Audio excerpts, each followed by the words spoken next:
क्या कांग्रेस नेता राहुल गांधी की लोकसभा सदस्यता खत्म हो जाएगी? क्या राहुल गांधी को लोकसभा चुनाव 2024 में भाग लेने से रोकने की रणनीति कामयाब हो गई है? क्या कांग्रेस पार्टी बीजेपी के उस जाल में फंस गई जिसके तहत लोकसभा चुनाव से पहले उसे चारों ओर से घेर कर लुंज-पुंज कर देना है? ये सवाल इसलिए उठ रहे हैं कि सूरत की एक निचली अदालत ने राहुल गांधी को आपराधिक मानहानि केस में 2 साल जेल की सजा सुनाई है। कांग्रेस के इस नेता को साल 2019 के एक मामले में कसूरवार ठहराया गया है। अदालत ने फैसला सुनाने के बाद उन्हें जमानत दे दी है। याद दिला दें कि 2019 में एक रैली में राहुल गांधी ने कथित तौर पर कहा था, कैसे सभी चोरों का सरनेम मोदी है। उस समय नीरव मोदी के हजारों करोड़ रुपए लेकर विदेश भाग जाने का मामला ताजा था। ललित मोदी चर्चा में थे और रफाल मुद्दे पर नरेंद्र मोदी घिरे हुए थे।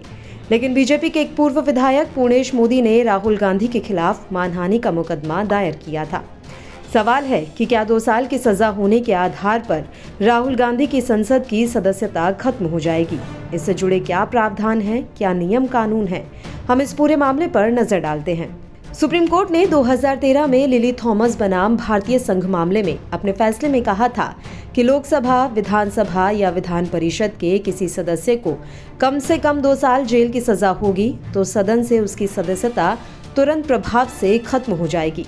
सुप्रीम कोर्ट का ये फैसला उस फैसले के उलट था जिसमें कहा गया था कि न्यायिक सुनवाई के सभी उपाय खत्म होने के बाद ही सदस्यता जा सकती है।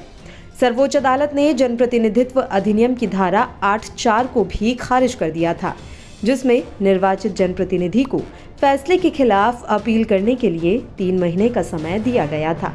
भारतीय दंड संहिता की धारा 500 में कहा गया है कि अवमानना का आरोप साबित होने पर 2 साल तक के जेल की सजा या जुर्माना दिया जा सकता है।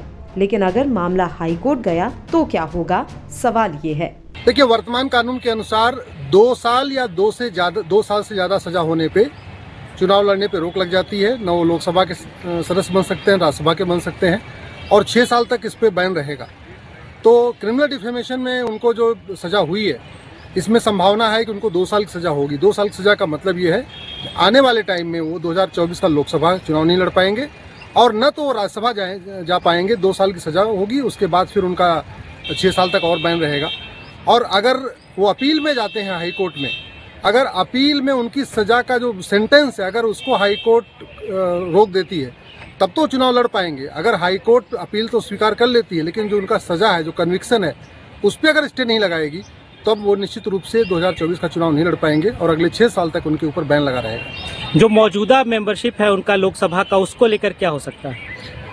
सजा होते ही मौजूदा जो मेंबरशिप है वो भी खत्म हो जाएगी। अगर अभी उनको 30 दिन का समय मिला होगा, 30 दिन में वो जो हाई कोर्ट में जाएंगे। हाई कोर्ट अगर डिस्ट्रिक्ट कोर्ट की जो सजा है उसको रोक देती है, कन्विक्शन भी रोक देती है, अरेस्ट भी रोक देती है, यानी जेल जाने से भी रोक देती है, और जो सेंटेंस हुआ उसको भी रोक देती है, तब तो उनकी मौजूदा लोकसभा बरकरार रहेगी। और अगर केवल उनका जेल जाने से रोकती है लेकिन सजा को नहीं रोकती, उनका कन्विक्शन नहीं रोकती है, अपील एक्सेप्ट कर लेती है लेकिन अगर सेंटेंस को नहीं स्टे करती है, तब उनकी मौजूदा सदस्यता भी चली जाएगी। क्या क्रिमिनल डिफेमेशन में 2 साल की ही सजा होती है या उससे कम सजा भी हो सकती है? क्रिमिनल डिफेमेशन में 2 से कम भी हो सकती है, लेकिन 3 साल की भी हो सकती है। मैक्सिमम 3 साल तक की सजा का प्रावधान है। सुप्रीम कोर्ट के इस निर्णय को उलटने की कोशिश 2013 में हुई थी। जनप्रतिनिधित्व अधिनियम 2013 में ये प्रावधान किया गया था कि सदस्यता तुरंत खत्म नहीं होगी, लेकिन राहुल गांधी ने उससे जुड़े मसौदे को फाड़ कर फेंक दिया था। सरकार ने 2 अक्टूबर 2013 को वह अध्यादेश वापस ले लिया। जिस मामले में राहुल गांधी को सजा हुई है, उसकी सुनवाई के दौरान राहुल गांधी के वकील ने तर्क दिया कि सुनवाई शुरू से ही त्रुटिपूर्ण थी, क्योंकि सीआरपीसी की धारा 202 के तहत कानूनी प्रक्रिया का पालन नहीं किया गया था। उन्होंने ये भी तर्क दिया कि प्रधानमंत्री नरेंद्र मोदी, ना कि पूर्णेश मोदी को इस मामले में एक पीड़ित पक्ष के रूप में शिकायतकर्ता होना चाहिए था। उन्होंने कहा कि राहुल गांधी के अधिकांश भाषणों में प्रधानमंत्री को लक्षित किया गया था।